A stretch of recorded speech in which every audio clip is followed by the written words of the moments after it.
तो आज हम बात करेंगे इंडियन आर्मी के रैम्बो कहलाने वाले मेजर सुधीर कुमार वालिया की, जिनकी सूरवीरता के विषय में देश के हर नागरिक को जानना चाहिए। 24 मई 1967 के दिन हिमाचल में फौजी परिवार में जन्मे सुधीर बचपन से ही अपने पिता की तरह आर्मी ज्वाइन करना चाहते हैं। सैनिक स्कूल से पढ़ाई करने के बाद सुधीर ने अपना कदम एनडीए की ओर बढ़ाया, जो उनके लिए लाखों चुनौती लिए स्वागत कर रहा था। शारीरिक रूप से कमजोर सुधीर ने कड़ी मेहनत करके एनडीए से पास होकर के आईएमए ज्वाइन किया। आईएमए के पीओपी में सुधीर ने अपने दल का नेतृत्व किया। सुधीर 3 जाट रेजिमेंट में कमीशन हुए। अब वो लेफ्टिनेंट सुधीर कुमार वालिया बन गए थे। बाद में सुधीर ने 9 पैरा एसएफ ज्वाइन किया। सुधीर ने सियाचिन में भी 2 बार 6-6 महीने की सर्विसेज प्रदान की।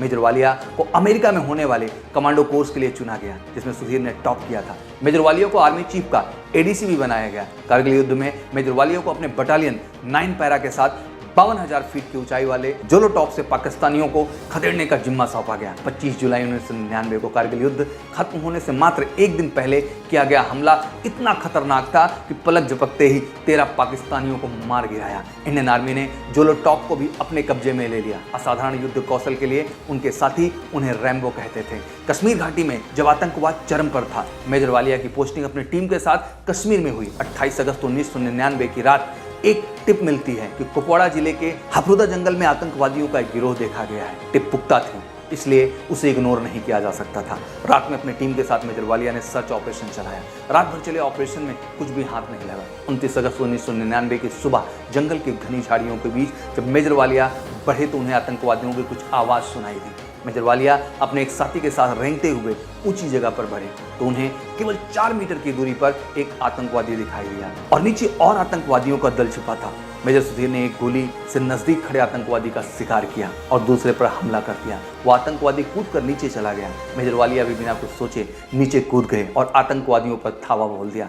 वहां लगभग 20 आतंकवादी छिपे थे। आतंकवादियों से मात्र 2 मीटर की दूरी पर मेजर वालिया ने गोलीबारी करके 4 आतंकवादी मार गिराया। इस दौरान आतंकवादियों की गोली से वो भी गंभीर रूप से घायल हो गए और आतंकवादी भाग खड़े हुए। ना चल पाने के बावजूद मेजर सुधीर वालिया ने अपने रेडियो से कमांडोज को भागते आतंकवादियों का पीछा करने को कहते हैं। इस भीषण मुठभेड़ में मेजर वालिया के चेहरे, सीने और हाथ में बहुत गोली लग गई है और बहुत खून भी बह गया। पर हिम्मत न हारते हुए मेजर वालिया अपने रेडियो पकड़े हुए उस गुफा के बाहर तब तक बैठे रहे जब तक ऑपरेशन पूरा खत्म नहीं हो गया। करीब 35 मिनट बाद उन्होंने वहां से खुद को रेस्क्यू करने का ऑर्डर दिया। हेलीकॉप्टर के द्वारा हॉस्पिटल ले जाते वक्त मेजर सुधीर वीरगति को प्राप्त हो गए। मेजर वालिया ने भारतीय सेना के उच्चतम परंपराओं के अनुरूप सर्वोच्च बलिदान दिया। 26 जनवरी 2000 के दिन राष्ट्रपति के.आर. नारायण द्वारा शांतिकालीन सर्वोच्च वीरता सम्मान अशोक चक्र से मेजर सुधीर वालिया को मरणोपरांत सम्मानित किया गया। अपनी मां से मेजर सुधीर वालिया हमेशा कहते थे, मैं किसी दुर्घटना या किसी बीमारी से नहीं मरूंगा, मैं लड़ते लड़ते वीरगति को प्राप्त होऊंगा। और उन्होंने ये कर दिखाया। मेजर सुधीर कुमार वालिया की शौर्यगाथा आने वाली कई पीढ़ियों को प्रेरणा देती रहेगी। वह एक पराक्रमी योद्धा, एक आदर्श बेटे मेजर सुधीर वालिया को हम उनके शौर्य, साहस और पराक्रम के लिए सत नमन करते हैं। ऐसे भारत माता के वीर सपूतों को दिल से सम्मान करते हैं। जय हिंद।